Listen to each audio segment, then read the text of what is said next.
Why, hello, listener.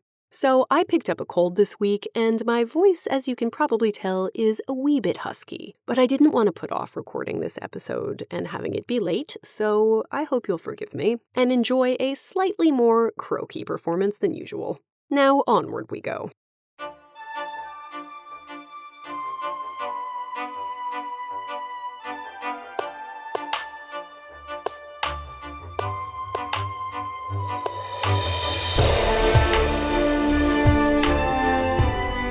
Welcome to the Exploress, time traveling through women's history, one era at a time. I'm Kate Armstrong.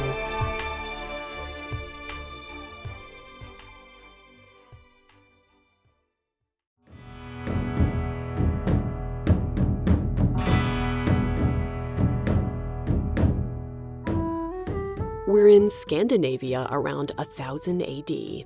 It's the middle of December, so it's cold out there, and you are pregnant with your second child. Your husband, time-traveling Tom Hiddleston, is off pillaging, and you don't expect him to return for a while. Damn it, Tom! You are on your own when it comes to house management, and your to-do list today is long. The bread has to be baked, the goats have to be milked, the laundry needs washing. You have to ask the servants to fix a leaky roof. You need to grab some spices in town, Tom's coat has to be mended, and at some point, you should probably feed your 4-year-old, who is currently shrieking outside in the snow with the neighbor children. Oh, and you're also in your first trimester, so factor in a side of morning sickness. It's gonna be a very long day. Let's spend a day with a Norse woman on the home front, shall we? And find out what it's like to be her. We have a special guest along for our journey. Eleanor Barraclough, whose book, Embers of the Hands, is a fascinating exploration of the runes and other everyday bits and pieces the Norse left us to ponder. Now, grab your warmest wool dress and your wayward child. Let's go traveling.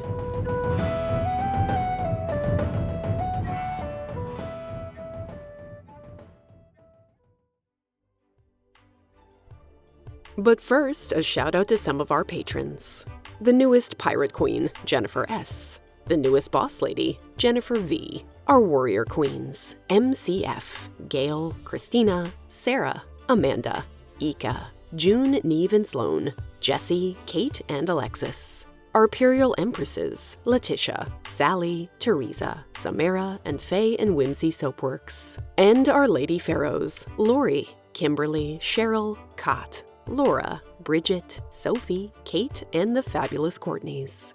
Other than listening and sharing the show, there is no better way to support it than by becoming a patron. You'll get access to bonus episodes, including full interviews with our guests and extra Viking stories. To find out all about it, just go to theexploresspodcast.com.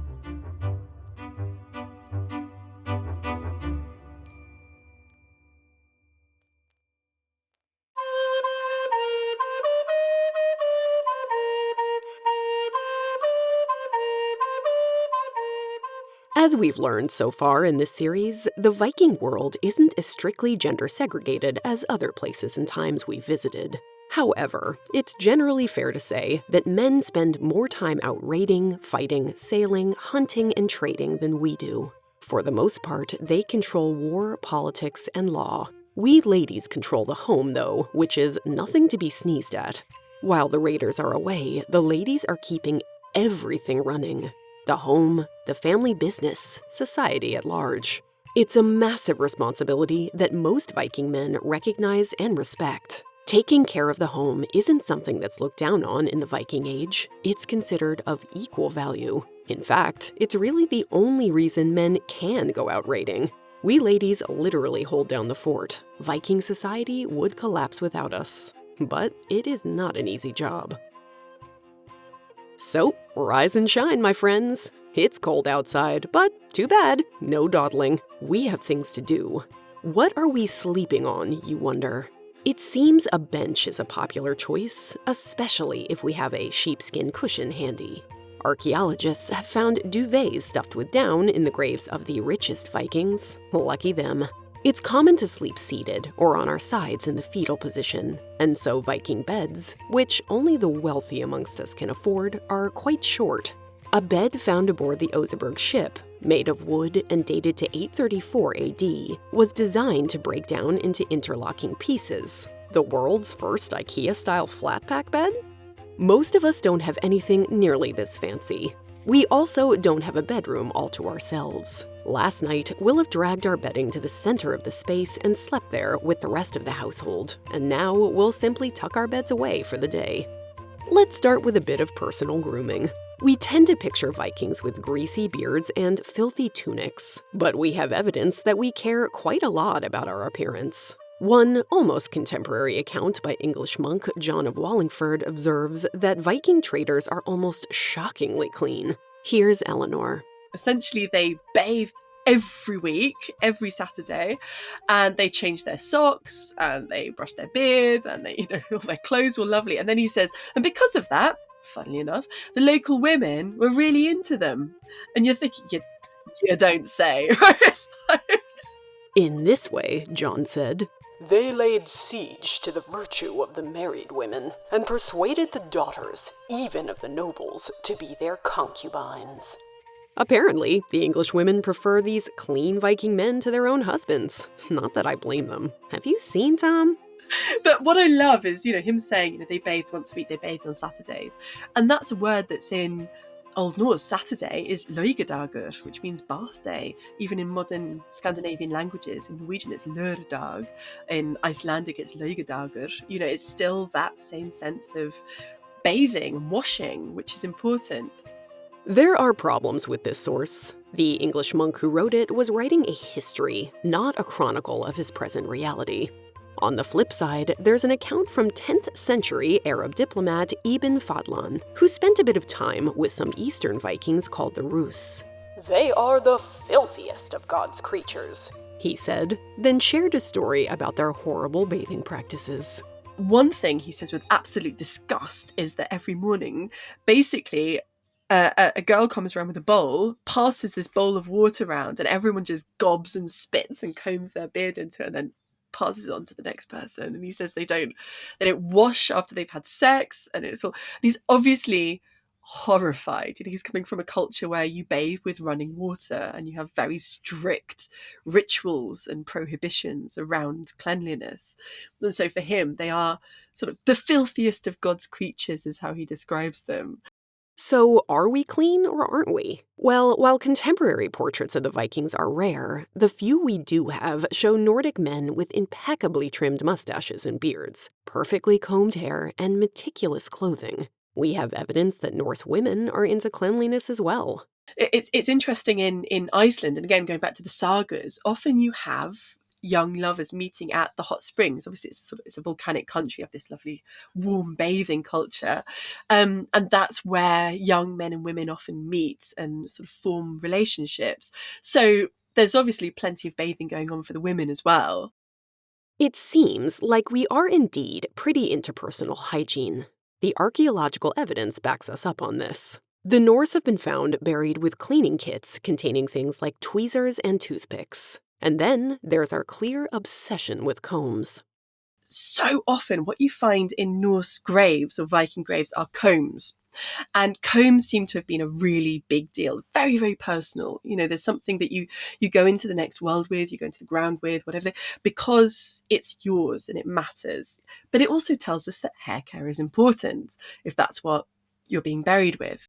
Nearly everyone, from the enslaved to royals, are buried with a comb or two, which tells us how important grooming must have been to the Vikings. And apparently, whatever they're doing with their combs is setting trends that some might find unsettling.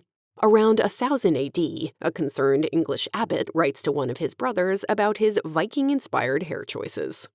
Alfred says, you asked me, Brother Edward, he's clearly written Alfred a letter. You asked me about this. I say, this is the worst thing you could be doing.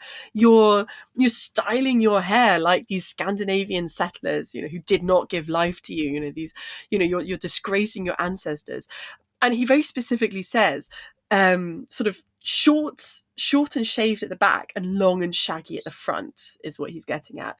Clearly, his reverse mullet situation is threatening Brother Edward's soul. What are we doing with our hair after we have it long and lustrous? Long hair is prized amongst women. You'll either tie your hair up in a loose ponytail or a tight bun, or you'll part your hair in the center and create pigtails, sometimes coiled or twisted. So the whole braided Viking shield maiden thing might not be totally inaccurate. You'll probably also choose some hair accessories. You might wear a thin band of silver or a decorative ribbon as a headband around your forehead, and you're very likely to wear some kind of head covering. A cloth or cap of linen or silk tied under your chin, and maybe one of wool, 'cause again, it's cold out there. For single women, these accessories keep hair out of our faces and prevent it from blowing about in strong winds. For the married amongst us, covering our hair symbolizes that we are taken. Long hair is tied to sexuality, and thus our husband is the only one meant to see it.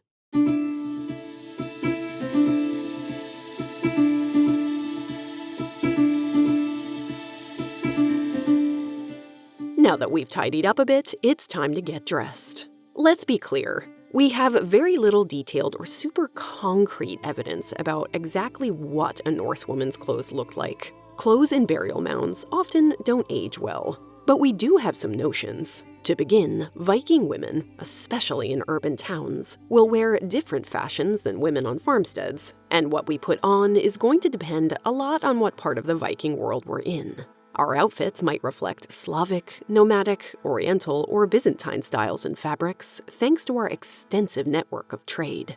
Like most Norse women, we live on a farm, so we'll likely don simple and traditional fare. First comes our underwear. It's a basic sleeveless shift with a vertical slit at the neckline that will later be closed by a brooch. This shift is one we've seen before, more or less, in Tudor times and into the 19th century. It's just so practical. It helps regulate our body temperature and forms a barrier between our sweat and our outer clothing, which is great because it's the only layer of our clothing that we can wash frequently and thoroughly. The hemline hits at the ankle, but the color and type of fabric it's made of depends on our class. If you're a slave, it's likely made of unbleached linen or coarse wool, and it might be all we have to wear. In our frigid climate, this sounds like a recipe for headlights, but I guess we have more serious things to be worrying about. Luckily, we are free, and our husband, Tom, is a well-off farmer in the local chieftain's warrior band, so we can afford to dress a little more nicely. Over our shift, we'll wear an apron-like dress featuring thin straps that fasten just above our lady orbs by way of 2 oval brooches. The Norse really love a brooch. We might wear an additional panel of apron-like fabric over this, meant to protect our dress if we're doing particularly dirty tasks. We make a lot of our own textiles. Norse women are excellent weavers, which we'll learn more about in a future episode. And so our dresses might feature lovely patterns. Diamond, herringbone, stripes, or plaid are all popular options.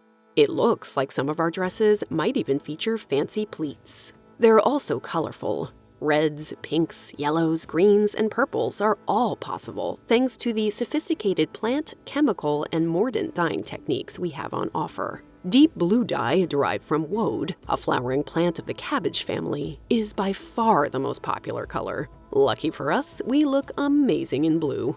A Viking queen will usually wear a long-sleeved linen dress that drags across the ground, a dramatic way to show the world we don't need to do our own chores, over a low-necked shift. Her dress is usually white, again, to show she doesn't have to do dirty tasks, and her linen is often bleached. She wears a shorter dress of wool twill over top, with wide, deep sleeves for warmth, as do women of other classes.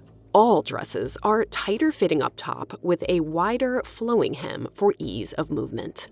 Given the weather, we'll also likely wear a wool shawl or wrap, a long-sleeved coat, caftan or cloak, and perhaps a braided fabric belt around our waist.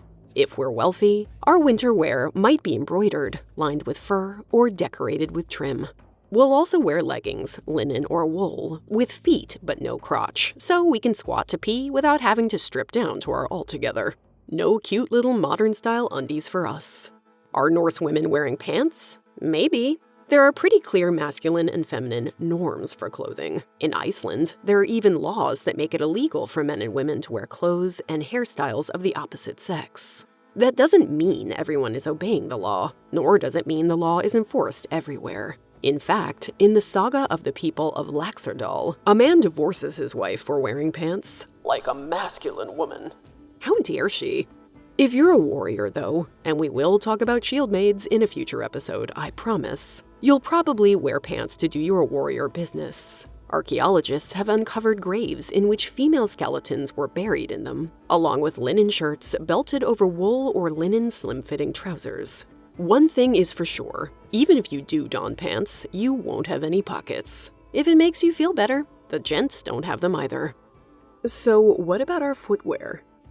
If you're poor, you'll wear a simple shoe called a kirin, a large oval of leather or sealskin pierced with holes around the rim. You step into the center of the oval, then use laces to gather the leather and tie it around your ankle. You might also pack your shoes with grass or straw for insulation, or to make them fit more snugly. Wealthier gals wear soft leather ankle boots with long laces that wrap up their calves along with thick knitted woolen socks. Shoes are expensive, and many sagas talk of poor or enslaved women laboring with cracked and bare muddy feet. Finally, we're going to put on our jewelry, which is a very important part of our ensemble. We Vikings love a shiny. Colorful beaded necklaces are often hung between our brooches or draped around our necks. Beads come from all over the place, including the Orient and the Mediterranean. They're made of glass, amber, silver, gold, shells, clay, and crystal. Chunky finger and arm rings are also popular. The wealthy might rock a large chainwork collar of gold or silver. Get it, fancy lady! Foreign loot is also repurposed as bling. We might wear coins or jewels or church relics around our necks if our husband captured something shiny for us on his last raid. Here's hoping Tom bags us an emerald. The brooch, though, is by far the most common item of jewelry. About half of Viking women have been found buried wearing them. These brooches are mass-produced in workshops by melting metals together and pouring them into molds, which are shaped like animals, ships, gods, and monsters. They are usually about 4 inches long, weigh nearly a quarter pound, and are oval and domed, almost like the shell of a turtle. They're pretty pieces, to be sure, but also extremely practical. As you'll recall, they're what's keeping the straps up on our apron-like dresses. This style is designed, amongst other things, to make breastfeeding as easy as possible. Mothers simply unclasp one of the brooches, the strap falls away, and baby has easy access come feeding time. In fact, if you're buried with a brooch, this probably means you were a mother. Though single ladies wear brooches too, they like to use them as anchors for a dangling chain that holds a knife, scissors, needle case, or even a tiny woven purse. Turns out, we don't even need pockets.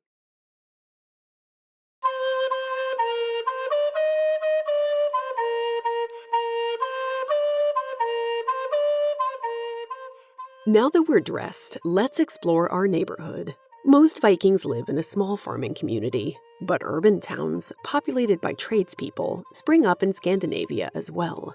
Larger towns like Kaupang, established around 780 CE, might have been home to around 1,000 people, and thankfully, urban planning is alive and well in the Viking Age. Populated towns have house plots that are laid out in rows in a grid system. Each plot is fenced and ditched, and there are narrow lanes and alleys that run between them. These lanes are not nice places to stroll. They're home to garbage piles and toilet pits. So don't expect early medieval towns to smell like roses. It will not end well. Luckily, the most populated roads are usually lined with cobblestones so merchants' carts can be rolled up and down to sell goods. Each house plot is about 20 by 30 feet and made of timber or wattle and daub, which we encountered in our Tudor series. Our houses are situated extremely close together. Hello, neighbor! Did I just hear you laugh, or was that a fart? Most are multi-purpose spaces, part living quarters, part workshop. One room has a hearth and is used for eating, sleeping, and socializing. The second serves as a commercial space for selling merchandise or creating goods to sell.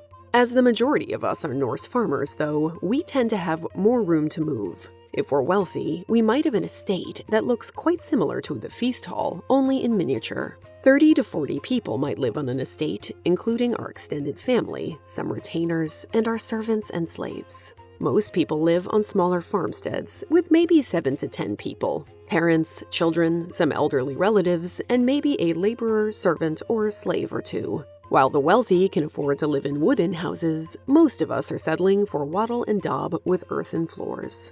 Norse homes tend to be small, smoky, cold, and damp. Even in the daytime, they're poorly lit. Whatever sun there might be comes through the door, or maybe a window. The word window actually comes from the Old Norse vindaga, a combination of vindr, wind, and aga, or eye. So we definitely know Norse buildings have them. And if there's one thing I want us to walk away from this time-traveling journey understanding, it's that Norse society is a lot more sophisticated than we might think. Take, for example, this fascinating fact. As we walk by one of the wealthiest houses in our area, we'll notice that it boasts glass windows. A study in 2024 will analyze bits of glass found at several important Viking sites and discover the Norse imported glass from around the Mediterranean, the Levant, and even as far as Egypt. And they used it in temples, fancy houses, and important gathering places. The Vikings had glass in some of their windows well before Christianity would bring stained glass into the mix. In most homes, oil lamps might be used to brighten the interior, but the fire in the hearth, a fire pit banked with loose stones, is the main source of light and heat. This is where meals are prepared and people gather to talk. Unfortunately, it's also the cause of a great deal of smoke. In more than one saga, people take ill because of it and ask to step outside for fresh air. That's also where our garden and animals will be, so it's not that bad a place to seek some quiet time.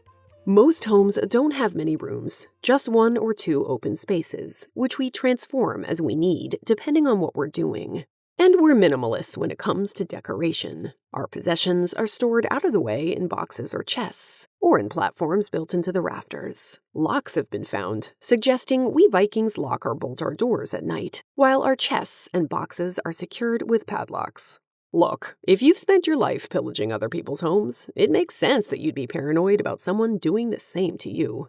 Now, I know what you're about to ask. Come on, just say it. Where is a lady supposed to go pee?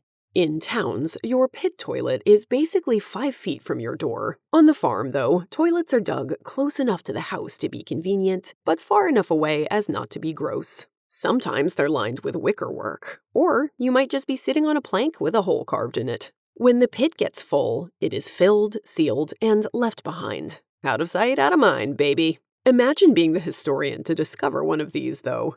Archaeologist Neil Price wins the prize for understatement of the century when he said these toilet pits were the most unpleasant elements to excavate. But they do yield treasure. In one, he found bits of moss that seemed like they were used as toilet paper, and scraps of cloth he thinks were probably using for sanitary pads. Unfortunately, this is about all we know about how Viking women deal with their periods. We can imagine that, like other women of medieval times, we're simply using whatever we have to hand.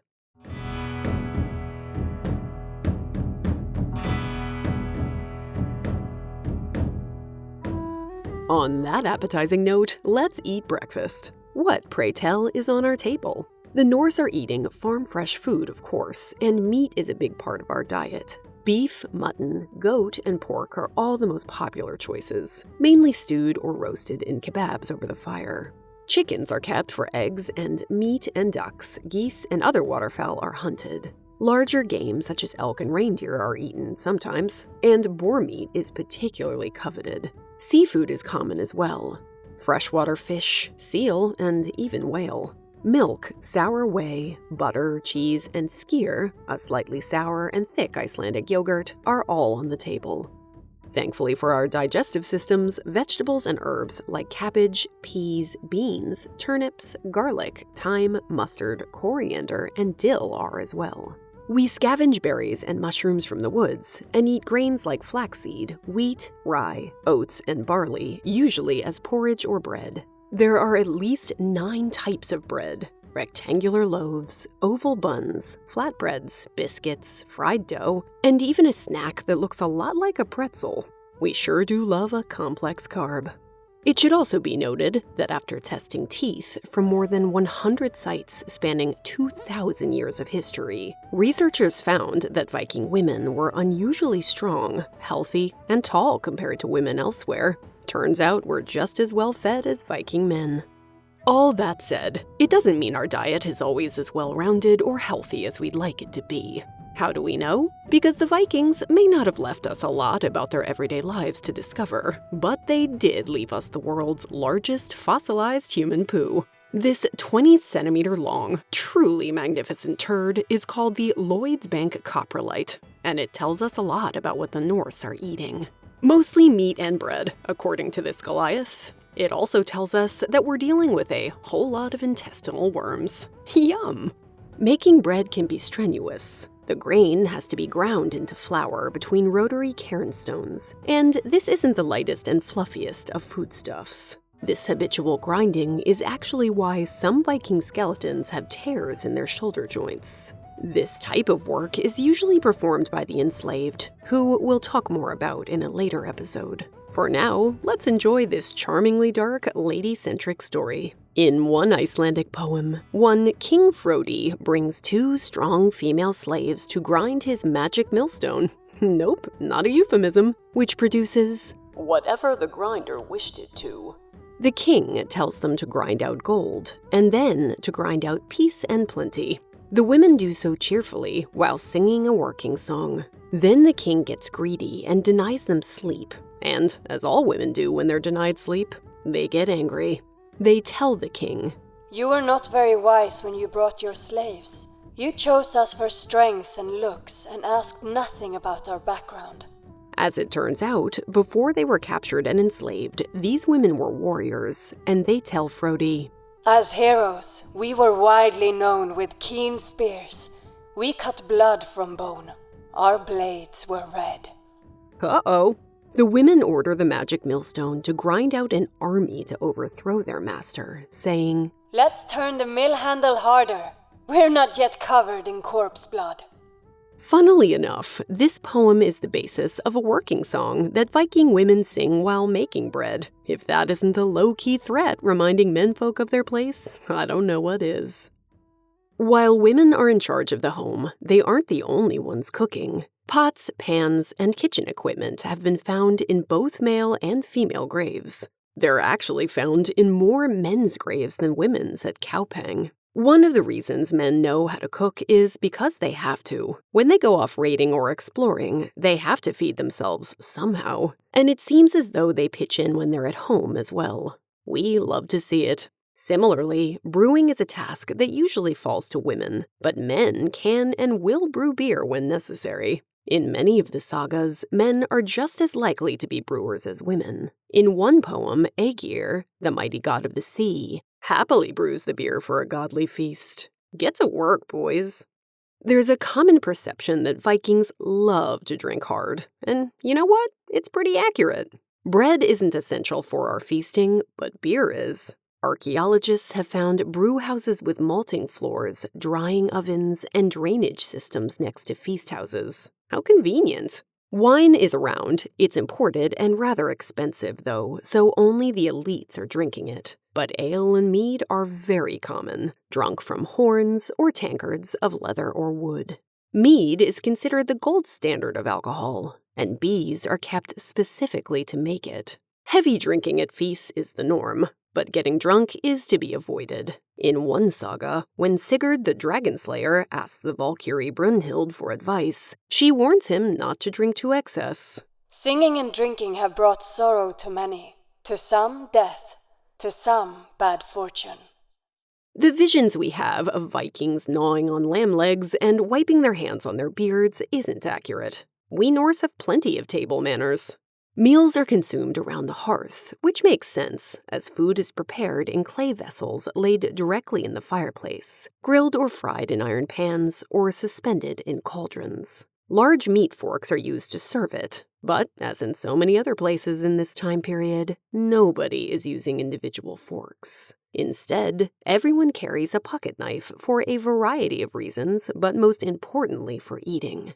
That's what you'll be spearing your meat with. Spoons and ladles are for scooping up the soft stuff and are usually made of wood, as are the bowls and platters we're eating off of, although a few elites might have imported ceramics. Okay, now I'm hungry. Let's head to the feast hall. This place is the heart of every Viking town.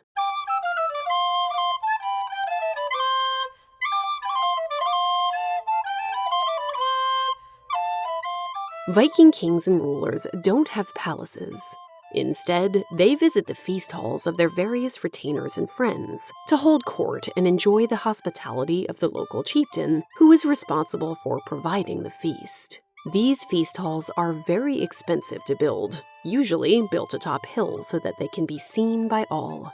The halls vary in size, depending on the power and wealth of the local chieftain. The hall at Gamla Uppsala, for example, is about 165 feet long, a little less than half the length of a football field, 40 feet wide and about 2 stories tall, while the hall at Hofstor is about a fourth the size of Fort Knox, which encompasses 100,000 acres. Regardless of size, all feast halls look pretty much alike. They're boat-shaped buildings made of insulating sod, wooden planks, or a twig and mud combination that we know as wattle and daub. They have high cathedral-like ceilings with roofs of thatch, bark, or shingles, supported by massive wooden posts or poles. The interior is usually divided into 3 parts: the kitchen and storeroom, the chief's private living space, and the central public space in which guests are welcomed and the feasts are held. Long fireplaces run down the center of the main space, with platforms on either side, which is where guests sit. Hall culture is a vitally important part of Viking life. These places are for cementing hierarchies, ratifying laws, and holding some of our most important rituals. Being invited to a feast by your chieftain is a huge honor, but you might journey to the hall for other reasons as well. At one end of the room is the seat of the hall's lord, where the chief formally welcomes guests. This is the place where marriage offers are heard, alliances are forged, gifts are offered, and raiding parties present their bounty from abroad in the form of coins, weapons, and slaves. It's also a space for the community to gather in peace and friendship, which is why many halls also have a reception area where armor and weapons have to be removed before admittance. No bloody sword at the dinner table, Leif. But of course, men aren't the only one at these feasts. Women prepare most of the food and drink, and the chieftain's queen has an incredibly important function. These feasts are often full of warriors jockeying for power and craving the respect of their lord. Violence could break out at any moment. The lady of the hall is in charge of passing around the drinking horn, which is done in order of importance. It's her, not her husband, who decides what order the guest should be honored in, and thus she has the important task of mediating tensions in the longhouse. So, you'd better hope she's feeling generous. But let's get back to what we're doing for the majority of our day as Viking ladies. As we've said, most of our time is spent housekeeping. Making food, working wool, spinning yarn, sewing and weaving it. We're cleaning, doing laundry, and looking after the kids. It's worth noting, too, that pregnancy and breastfeeding are likely a major feature of our day-to-day. So much so that the Norse have some fun terms for the condition. There's some really lovely euphemisms for pregnancy, again, recorded later on. Things like thungath, which means loaded, or orlet, which means sort of not light. Egi hel, which means like not well, which I'm sure anyone who has been pregnant has felt from time to time at least. And then urreist, which means sort of not strong. But my favourite one is she said... it's said that she gengur eigi einsama, so she doesn't walk alone, she doesn't go alone. And that one I rather love. We don't know much about what childbirth looks like in the Viking Age. Much like menstruation, it's a woman's area, and thus never written about by the male saga bros. The one thing we can be sure of is that childbirth is dangerous. In medieval times, of course it is. It's mostly the domain of midwives, and women use a variety of herbs, plants, and prayers to help with fertility. We may turn to amulets as well, though we don't have a lot of hard evidence for exactly what they looked like and how they worked. And the protecting runes, we have... It says, there are poems that say, do you know how to carve runes? Do you know how to help women in pregnancy? Do you know how to help hard labours? It's a sense that there are these runes, bjarg runar, runes of protection. But in terms of actually finding these runes of protection, it's actually a lot trickier.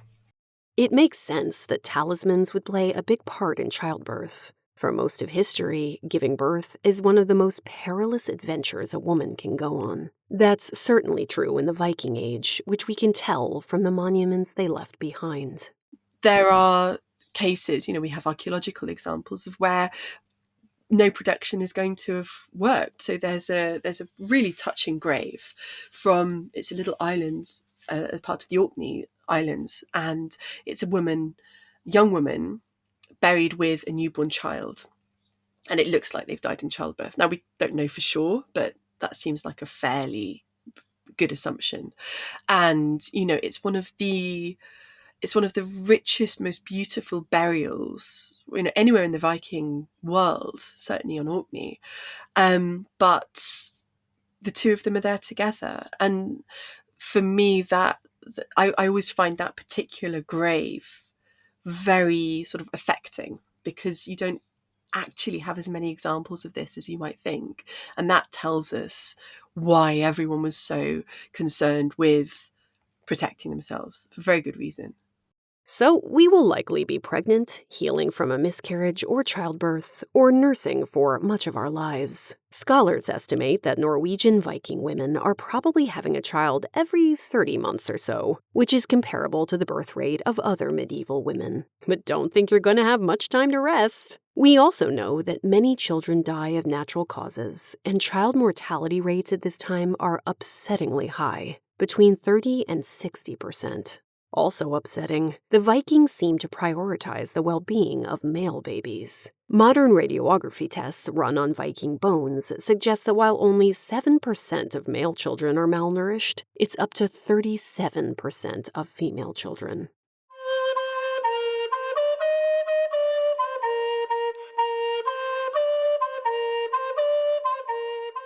Parents are responsible for the children, obviously, but childcare is not necessarily our top priority. Providing for ourselves and then our own parents comes first, which means many children are raised by the enslaved, laborers, or nurses, especially if you're wealthy. If we ever decide to divorce Tom and send him packing, it's good to know he'll be responsible for providing 2/3 of our children's expenses, although this percentage can be negotiated, and we'll decide amongst ourselves where the children should live. The one exception is that nursing mothers have the right to keep their babies until they're no longer breastfeeding.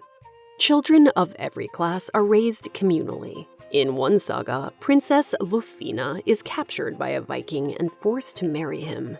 Her 2 infant sons are raised with a slave son of the same age, and her husband doesn't even ask which boy is his until they're 3 years old. Honey, terribly sorry. Which one of these actually came out of you? It's quite common for Viking children to be sent away to be fostered by a different family, as it's thought to be good for their development, and an excellent way to create strong bonds between families. Viking children often form extremely close attachments to their foster family, or to the nurses and slaves who raise them. Now, we know women are the masters of the house, but this doesn't mean the responsibility of childcare falls solely on them. Whenever the men are at home, they're expected to help out. Several sagas depict men caring for their kids on their own while their wives are busy. In one saga, a father decides to take his baby son fishing with him. He dresses him up in a sealskin bag to keep him dry and lays him in the prow of the boat while he catches their dinner. We love a multitasking family man. Tom, you better take notes. What do we do for fun around all these familial responsibilities? Our kids play ball games, go ice skating, have snowball fights, ride horses, all sorts of things. Archaeologists have discovered tiny wooden skis, child-sized swords, axes, bows and arrows, dolls, and toy ships and horses. As for the adults, it seems we are very into board games. They really did like having fun in all sorts of ways, some of which we'd be very familiar with, some of which not so. So we can get things like games out of the way, because their games tended to be, as far as we can tell, pretty damn violent, and certainly when they appear in the sagas, and of course maybe heightened for dramatic effect, usually at least one person is killed or horribly maimed or something, but so the games I think I probably would not like to have taken part in. But there are other things that we see from the archaeological record and from poems that tell us that, for example, they love board games. Absolutely love board games. And there was one board game in particular called Hnefatafel, which means sort of fist table. And essentially there's a king piece in the middle.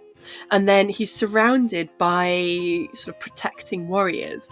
And the idea is that whoever's playing that part has to get the king to the edge of the board. And whoever's playing the other part, there are other, there are other pieces trying to attack the king. And it seems as if lady pieces might feature prominently. One thing I really love about this is that it's preserved in a riddle. And in the riddle, the answer is the protecting pieces in the game of Hnefatafl. But what it says is, who are those maids who protect their lord? And so suddenly we've got the sense, they're female, which I love. I love that tiny little detail, that it's the women there being like, right, come on, bring it on. We also love to sit around and tell stories. Music features prominently around hearths and at feasts. In the modern day, we have some remnants of Viking instruments. A few of them are even still intact enough to be played. We know there were songs, we know there's poetry, that the Norse were absolutely obsessed by poetry. So Odin, the god, was the god of poetry. He was said to have imparted the mead of poetry by stealing it from the giants. And if you're not very good at poetry, it's said that the bit of the mead of poetry that you've drunk is the bit that Odin pooed out of his bum when he was frightened because he was being pursued by the giants, and so he shits that bit out. And if you're not very good at poetry, maybe like rude limericks or something, which is about my level, then you've had that. But if you're a good poet, then you've got the bit that Odin managed to get back over the wall and spit out. But I think that's enough about spitting. It's time to get some well-deserved rest. I say we snag a horn of mead, grab our favorite cloak, and get drunk together while we gaze at the stars. In our next episode, we'll learn more about the things the Vikings are most famous for: raiding, trading, and weaving, which is the reason Viking men are able to set sail in the first place.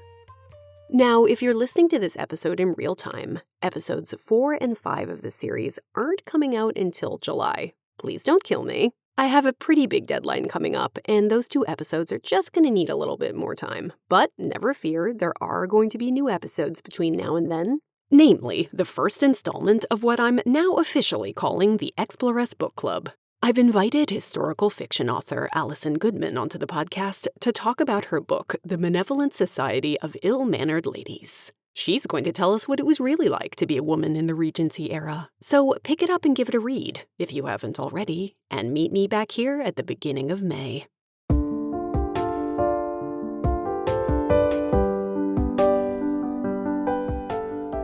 Thanks for listening. If you dig the Exploress, and I hope you do, tell a friend about it and leave me a rating and review wherever you listen. It really helps new listeners find the show. Special thanks to Eleanor Barraclough and Nancy Marie Brown, our experts for this series. You can find links to their books in the show notes. Thank you to Carly Quinn, my co-creator, for her work researching and writing this series. You are such a special unicorn. Also to Joshua Stackhouse for my theme music, and Mr. Exploress, aka Paul Gablonsky, for my logo. And thank you to Isabel for her vocal stylings.